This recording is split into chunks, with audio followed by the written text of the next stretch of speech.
I'd just finished my quarterly presentation, a polished, data-driven breakdown of how we'd crossed the $50 million revenue milestone, when the new CEO, Damon Reeves, stood up, adjusted his cufflinks, and cleared his throat. "Before we wrap up," he said, with the kind of grin that didn't reach his eyes, "I have one more announcement to make. It concerns our leadership restructuring." I froze. My hand still hovered over the trackpad as the final slide. A celebratory graphic titled Q2 Revenue Surge, a record-breaking quarter, shone behind me.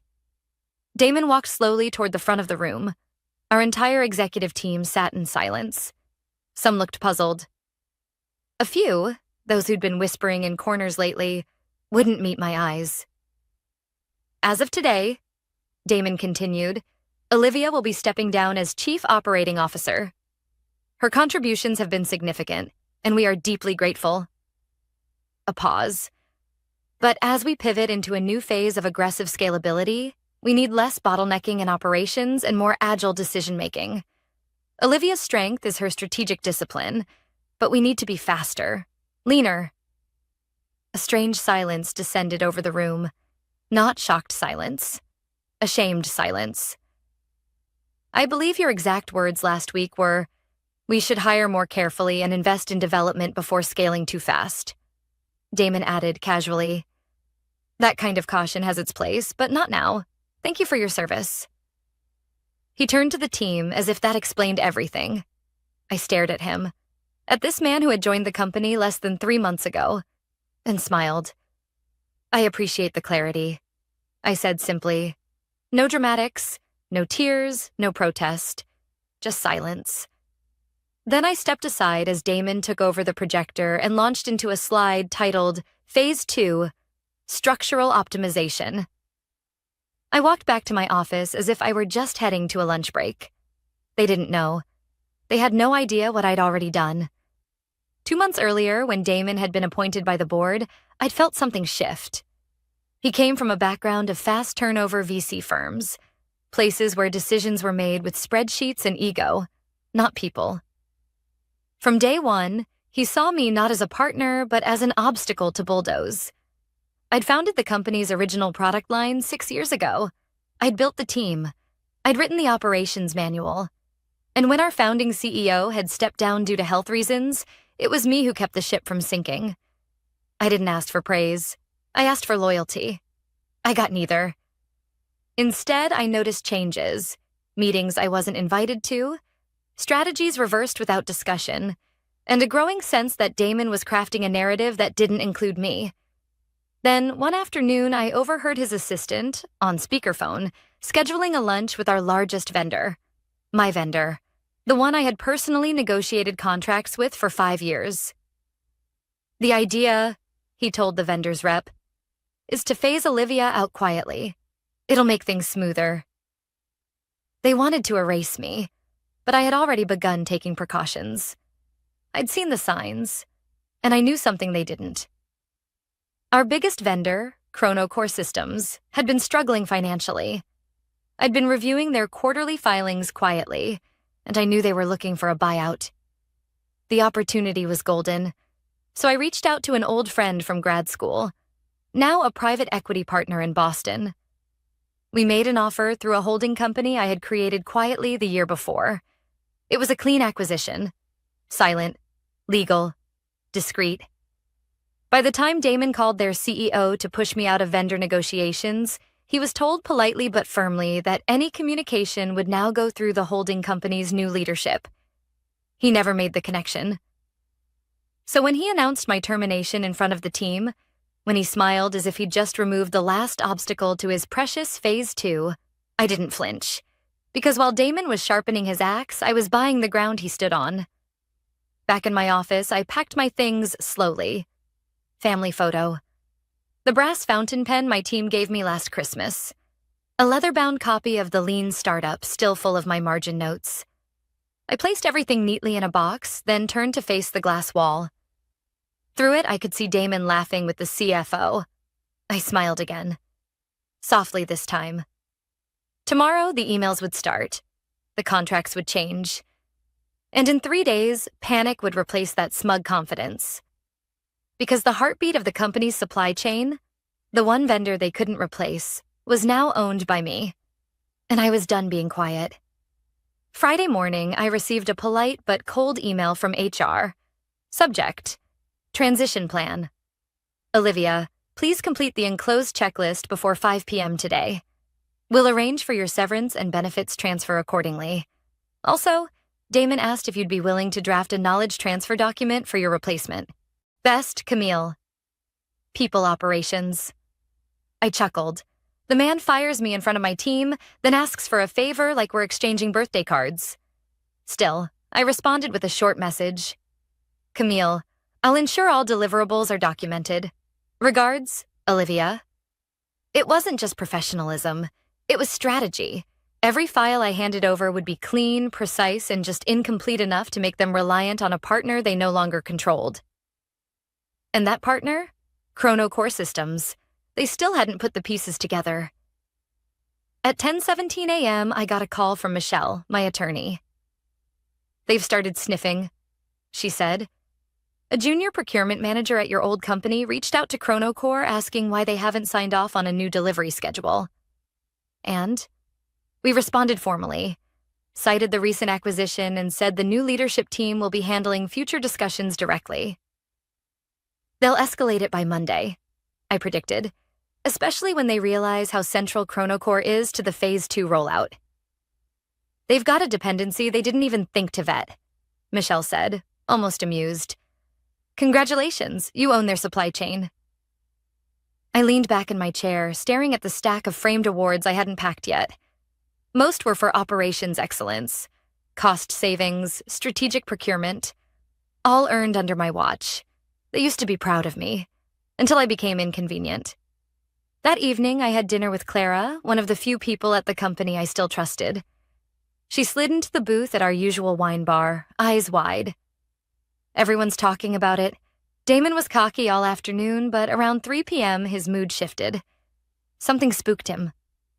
I stirred my drink. Was it about Chrono Core? She nodded.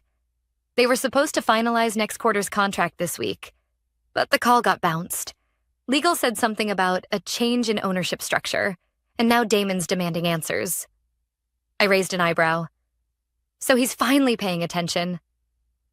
Clara leaned in. He doesn't know, does he? Not yet. What are you going to do? I smiled, slow and deliberate. Nothing. I already did it. On Saturday, I received a request for a meeting. Not from Damon. From their procurement lead, Trevor. Hi, Olivia. I know things ended awkwardly, but I was hoping to speak briefly about the Chrono Core contract. There seems to be some confusion internally, and you're the only one who handled those negotiations. Would you be open to a quick call? Trevor, I didn't respond. Not out of pettiness, but because it wasn't my job anymore. Instead, Michelle sent a formal letter on behalf of the holding company, Verity Partners, LLC, informing Techline, the parent company, that all further negotiations regarding Chrono Core's services would go through Verity's new client relations lead, me. Sunday evening, just after 9 p.m., my phone buzzed again. Unknown caller, Damon Reeves, 1 missed call, voicemail, 1 new message. I didn't listen to it. Michelle had advised me not to. Let your silence be the loudest thing in the room, she'd said. And she was right. Monday morning hit like a thunderclap at Techline HQ. I woke early, brewed my coffee, and pulled up the internal dashboards I still had temporary access to through the vendor portal. In red, unconfirmed, 4th quarter supplier contracts pending approval. That pending status would freeze 3 major product lines if left unresolved. At 8:02 a.m., Clara texted. Damon stormed into the 8 a.m. all hands. Nobody knew what was happening. He looks like he hasn't slept. By 10:30 a.m., LinkedIn was buzzing. A press release had gone out. Chrono Core Systems announces new ownership under Verity Partners, LLC. The acquisition marks a new chapter in operational leadership and client engagement. Our mission remains unchanged, to provide best-in-class enterprise solutions to our valued clients. It didn't mention my name. but everyone who knew me knew. At 11:12 a.m., I received a one-line email from Damon. "We need to talk. Urgently." I forwarded it to Michelle. She called 10 minutes later, laughing. "He's panicking. He finally realized who bought the kingdom he thought he ruled." And I hadn't even begun to play my next card. Chronocore didn't just supply software components, they handled the data architecture for Techline's newest project. An AI-powered operations hub Damon had staked his entire CEO reputation on. Without Chronocore's custom data libraries, that project would fall flat before launch. In the hallway outside my apartment, the echo of footsteps passed my door. I glanced at my boxed-up office gear still sitting by the entryway. I hadn't decided whether to unpack it or donate it. It didn't matter anymore, because on paper I no longer worked at Techline, but in practice, they worked for me. By Tuesday morning, the storm had officially landed at Techline. I didn't need internal access to see it. All I had to do was watch the tremors ripple across LinkedIn. A project manager had quietly updated her status to open to work. 2 engineers from the AI division reposted the Chronocore acquisition announcement with vague captions like, "Big industry moves ahead," and "One door closes, another opens." But the real fallout began with a calendar invite, sent from Damon's assistant. Subject line, "Emergency leadership meeting, 9 a.m., mandatory attendance." Clara texted me at 8:44 a.m. He's sweating. Literally. We all saw him walk in. He looks like someone just handed him a resignation letter written in blood. I smiled into my coffee cup. This wasn't personal vengeance. I wasn't interested in watching Damon fall apart for the sake of it. But I was interested in watching the board realize what kind of decision they'd made when they handed the keys to a man who couldn't see 3 moves ahead. That morning, Michelle and I finalized our formal licensing proposal for Techline. It wasn't cruel. It was just expensive. Chronocore had previously offered services under a volume discount model, negotiated directly by me to optimize for scale and growth. That model was now off the table. What Techline would now be offered was a pay-as-you-go structure, billed monthly, with a premium for data hosting, integration support, and, critically, access to the proprietary AI learning modules that had become the backbone of their next-generation ops hub. Michelle read the terms aloud again just to savor them. Standard enterprise rates, plus a 22% premium for custom dependencies, plus exclusivity protections. Oh, and public acknowledgement of Chronocore's new ownership, of course. "Let's send it before lunch," I said. "It'll give them just enough time to lose their appetites." That afternoon, my phone buzzed. From Clara. "Olivia, the engineers figured it out." "You bought Chronocore? It's flying through Slack." Damon is livid. He pulled the entire DevOps team into a private meeting, locked door and all. A few minutes later, PS. 2 directors just asked me if you're hiring. I typed a reply, but stopped short of sending it. Better to let the uncertainty do the work for me. Meanwhile, Michelle received a formal response from Techline's legal department, acknowledging our offer, but not accepting it. They wanted to discuss potential alternative licensing terms. Translation: they couldn't afford it, and they were hoping I'd blink. I didn't. Instead, Michelle sent a short, courteous note. As outlined in our offer, these terms are non-negotiable unless accompanied by a substantial equity stake or public acquisition offer. We understand if Techline prefers to seek other vendors. There were no other vendors. Chronocore wasn't just their provider. It was their infrastructure. It wasn't like switching office chairs. It would take at least 18 months to rebuild what we had developed. And they didn't have that kind of time. That evening, as I walked through my new office at Verity's downtown location, Chronocore's updated HQ, I noticed the construction crew finishing the glass walls on our new strategy lab. I watched the team setting up whiteboards and tech screens, and for the first time in months, I felt something I hadn't felt in a long time. Belonging. My phone buzzed again. Unknown number. Voicemail received. I hit play. "Olivia, this is Damon. I think we need to start over. I don't know what your endgame is here, but you're putting a lot of people at risk. People who supported you for years. Just think about that. You were better than this. The arrogance, wrapped in false concern, made me shake my head. I had put people at risk? This man had fired me in front of a full executive team. He had pushed through reckless expansion plans, cut onboarding and QA budgets, and eliminated remote flexibility to boost productivity, then blamed me when senior developers started leaving. And now, suddenly, he was the victim? Number Damon wasn't worried about the staff. He was worried about the board. Clara confirmed it the next morning. He tried to spin the vendor situation as unexpected market volatility. The board wasn't having it. They asked for a full audit of supplier dependencies. He deflected. Then they brought in audit counsel. This is unraveling fast. I think he knows he's done. At noon, my inbox pinged.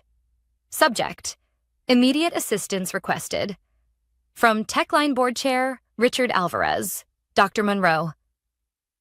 On behalf of the Board of Directors at Techline, I'd like to request a confidential meeting at your earliest availability. We are reviewing the current leadership's handling of strategic partnerships and understand you may have insights relevant to the board's assessment. Please let us know a convenient time to speak. Now that was interesting. I replied, Mr. Alvarez, I would be happy to make time later this week. Thursday or Friday morning would work well. Please let me know what suits your schedule. Respectfully, Olivia Monroe, Managing Partner, Verity Partners. As I hit send, I leaned back in my chair and looked at the framed quote on my shelf. A gift from one of my engineers back at Techline. Be the kind of leader your future self won't have to apologize for. I had no apologies to make. Because while Damon had played politics, I'd built power, and the game wasn't over. Thursday morning arrived bright and cold, with a sharpness in the air that felt appropriate. I dressed carefully. A navy pantsuit with clean lines, silver cufflinks, and the sapphire ring my grandmother had left me. It was the kind of outfit that said, I don't work for you, but you'll wish I did. At exactly 9 a.m., I stepped into a private boardroom on the 32nd floor of the Halberton Tower, where the Techline board had reserved space for what they described as a confidential off-site review. The receptionist greeted me warmly. Dr. Monroe, they're expecting you. Inside, Richard Alvarez, chairman of the board, stood to greet me. Thank you for coming, Olivia. We appreciate you making the time. Of course, I said, shaking his hand. The room was quiet, paneled in dark walnut, with a carafe of coffee sitting untouched on the credenza. 6 board members sat at the table, their expressions ranging from neutral to uncomfortable. They weren't sure how I'd show up. Angry? Bitter? Smug? Instead, I brought calm. I understand you've asked for some insight into the Chronocore situation, I began. Richard nodded. It's escalated beyond what we anticipated. I figured it might. I placed a sleek leather folder on the table. In here, you'll find a timeline of events. Emails, correspondence, financial filings. All of which confirm that Chronocore was fully acquired by Verity Partners as of 3 weeks ago. We are now the exclusive provider of your AI systems architecture and own the data modules currently powering over 60% of your next-gen rollout. Silence. And, I continued, you'll find that at the time of acquisition, I was no longer employed by Techline, which means legally there is no conflict of interest. Only a failure to recognize operational risk on your current leadership's part. A board member in a gray suit leaned forward. Why didn't Damon flag this? Perhaps, I said evenly, because he didn't see it coming. That landed. I watched them shift in their seats. Richard cleared his throat. He told us the vendor disruption was due to internal politics, that Chronocore had overextended. I shook my head. Chronocore is more stable now than it's been in 5 years. What's unstable is Damon's assumption that cutting out institutional knowledge was the best path forward. I paused, then added softly, sometimes the bottleneck isn't the one who's slow. It's the one who doesn't know what they're holding back. Later that day, back at Verity's office, I met with my new executive team. We were reviewing the final terms of the updated licensing agreement Techline was now being urged to sign. It's generous, said Michelle. We even included a 6-month grace period at their old pricing tier to ease the blow. They won't see it that way, I replied. But it's fair. We're not here to punish. We're here to protect our product and set a precedent. Across the table, our CTO, Eli, pulled up a live dashboard showing incoming client inquiries. Since the press release, he said, we've had 12 enterprise-level companies reach out, some of them Techline competitors, asking about migrating to our platform. I looked at the list. 2 names jumped out immediately. I used to chase those clients for years at Techline, only to be told they were out of reach. Now they were knocking on my door. By Friday, the board had called an emergency executive session. Clara kept me updated via text. Rumor is Damon won't survive the weekend. They've pulled his calendar access. Legal's involved. Also, fun side note. He just realized the DevOps team copied you on the last documentation repo before you left. The audit trails are time-stamped. It proves you were working in good faith the entire time. He's unraveling. I stared at that word. Unraveling. It didn't bring me joy. It brought closure. This wasn't about revenge. This was about recognition. About being pushed aside and told, you're in the way, after 6 years of building something from the ground up. It was about showing them what happened when they dismissed the woman who had read every line of code, built every partnership, and mentored half the people now holding the company together. That evening, just before I closed my laptop for the weekend, I received another message. Subject: formal response to licensing proposal. From Richard Alvarez. Dr. Monroe, the board has reviewed the proposal from Verity Partners. We are prepared to accept the terms as outlined, including the updated pricing model, acknowledgement of new ownership, and the 6-month transition clause. We also wish to extend an apology for the way your departure was handled. We understand this does not change the past, but we hope it opens the door to a more respectful professional relationship moving forward. Thank you for your time and for reminding us what true leadership looks like. I read it twice, then once more. I forwarded it to Michelle. Her reply came instantly. Well, that's about as close to a corporate confession as you're going to get. I leaned back in my chair and watched the lights flicker across the skyline. Below, the city buzzed, people rushing, chasing, climbing. And me? I wasn't climbing anymore. I'd already arrived. Monday morning started quietly. Too quietly. The kind of calm that comes before the roof caves in. I arrived at Verity's headquarters just before 8 a.m., coffee in hand, and opened my inbox. There it was. A flood of overnight alerts, press inquiries, and internal updates. The story had broken. CEO ousted in corporate shakeup, Techline board removes Damon Reeves amid vendor crisis. The headline was everywhere. Tech blogs, financial news, even a LinkedIn trend under number leadership matters. I clicked the article, scanning for familiar names. It quoted a source close to the board, saying that Damon's failure to assess critical supplier risks, combined with the abrupt loss of Chronocore, had caused irreversible reputational damage and left multiple product lines in jeopardy. He was out, effective immediately. Clara confirmed it within the hour. It's real. Damon cleared his desk at 7 a.m. No speech, no drama. He didn't even make eye contact on the way out. The interim CEO is Richard Donovan. He used to head operations at Ironcore before their acquisition. Total cleanup guy. P.S. They're rebranding the AI Ops Hub to distance it from Phase 2. People are calling it the Ghost Project internally. She followed it with a gif of someone dumping water on a fire. I smiled, but even amid all this chaos, I didn't feel triumphant. I felt steady, resolved. Because while Damon's fall had been inevitable, what came next mattered more. At 11 a.m., I walked into our product lab for a team debrief. Our engineers were preparing a technical rollout for new enterprise clients, many of whom had reached out after seeing Techline stumble. Eli, our CTO, pulled me aside before we started. "You're not going to believe this," he said. Techline sent over a draft of the public licensing agreement. They actually included your name. I blinked. You're joking. Not even a little. They wrote, technology developed by Olivia Monroe, licensed exclusively through Verity Partners. Front and center. Legal must have forced it through. I stared at the document. Seeing my name, official, public, undeniable, was like breathing in for the first time after months underwater. They've never said it before, I whispered. Not once. Not when I built the system. Not when it launched. Not even after the first 1,000,000 users. Well, Eli said, they're saying it now, loud and clear.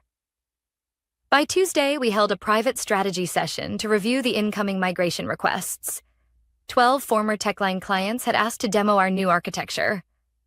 3 of them, had been considered untouchable accounts when I worked there. Executives would dismiss the idea before I even finished my pitch. But now they were knocking. Not because of a flashy deck or clever marketing, but because they finally saw what I had always been saying. The value wasn't in the brand. It was in the work. That afternoon, I received a call from someone I hadn't spoken to in years, Layla Grant. She'd been one of the only other senior women in Techline's leadership during my early years. Smart, ambitious, empathetic, but driven. We'd worked side by side until she was edged out 2 years before me during another realignment. Olivia, she said, I've been watching this whole thing unfold. You have no idea what it's done for the women still in tech. Especially those over 40, I was quiet for a moment, unsure how to respond. You didn't just win, Layla continued.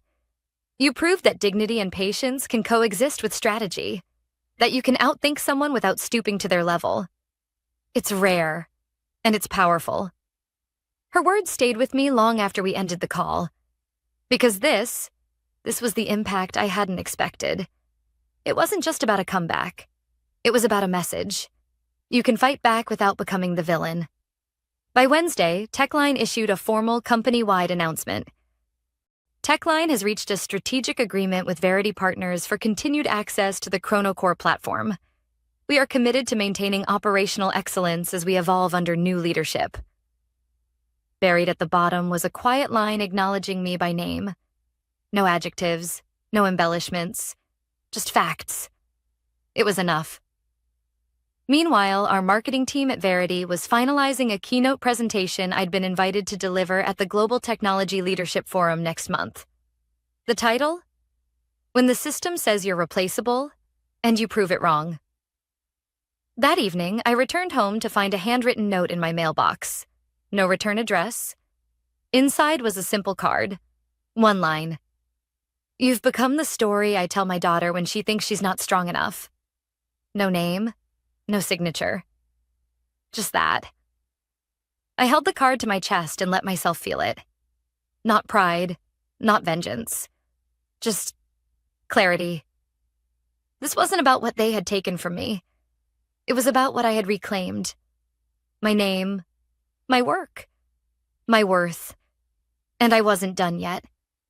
1 year after I carried my things out of Techline's glass tower in a plain cardboard box, I walked into Verity's headquarters as the morning light spilled across the polished floor. It felt like a quiet milestone. No fanfare, no announcements, just the gentle click of my heels and the steady hum of a company I had rebuilt from the ground up. As I made my way to my office, Eli waved me down from the strategy room. You're going to want to see this, he said, gesturing me over with a grin. I stepped inside to find our analytics dashboard on the wall, cycling through live data from our clients. The numbers were impossible to ignore. Client retention, 98% new enterprise onboardings, 14 in the last quarter. Revenue growth, up 31% year over year. Then Eli brought up the most satisfying figure, Techline's projected market share loss, 27% net migration to Verity infrastructure. 9 of their top 20 former accounts. They tried to downplay it at first, Eli said, but investors are asking questions. And now, finally, they're answering. I blinked. Answering how? He turned the screen to show me the official statement just posted on Techline's investor relations site. We acknowledge that strategic missteps, including the mishandling of key partnerships, contributed to the challenges we faced last year. We also recognize the foundational work of former executives, including Olivia Munro, in building the operational systems that continue to shape the market. They said it, not just behind closed doors, not whispered in apology, publicly. My name, in print, attached to my work. I leaned against the table, quiet for a moment. Eli watched me, then added, "It's not everything, but it's something. It's enough," I said. I didn't need credit. I needed truth. Later that day, I reviewed the latest reports from our legal team. 3 more licensing agreements were finalized. One of them had been Techline's oldest partner, now fully transitioned to our system. Michelle sent me a message shortly after. "You know they're going to try to buy time with new branding, new leadership, and PR campaigns. But the core problem still stands. They forgot the people who built their foundation. And you reminded them, without ever raising your voice." I didn't reply immediately. I just sat there, rereading her message, letting it settle. Because that was it, wasn't it? All the strategy, all the quiet moves, all the times I stayed calm when they expected me to break. It wasn't about ego. It was about proving that grace and power aren't mutually exclusive. That evening, as I walked through Verity's quiet halls, I noticed something new near the entryway. A framed plaque, one I hadn't approved but immediately recognized. It read, "The real legacy of innovation is not the product. It's the people who make it possible." Underneath it, in smaller text, was my name. I stood there for a long time, staring at the reflection of the hallway lights in the glass. Then my phone buzzed in my coat pocket. It was a message from Clara. "Just wanted you to know, I officially start Monday. Thank you for keeping the door open. It feels like I'm coming home." I smiled. Clara had been one of the last to leave Techline. Loyal to a fault, but now finally ready to grow beyond what that place ever allowed her to become. "Welcome back," I replied. "There's so much more we're going to build." At home that night, I pulled a small box from the back of my closet. It still held some things from that final day at Techline. My mug, my team's farewell note, the pen they gave me when we crossed $50 million in revenue. I looked at each item, not with sadness, but with clarity. Because those years hadn't been wasted. They had shaped me, tempered me. They had made this moment possible. A year ago, they told me I was a bottleneck. What they never understood was that I wasn't holding the company back. I was holding it together. And now, I was building something even stronger, on my own terms, with the right people, and with my name exactly where it belonged. Not hidden in the footnotes. Not tucked in someone else's speech, but written clearly, boldly, permanently, at the top.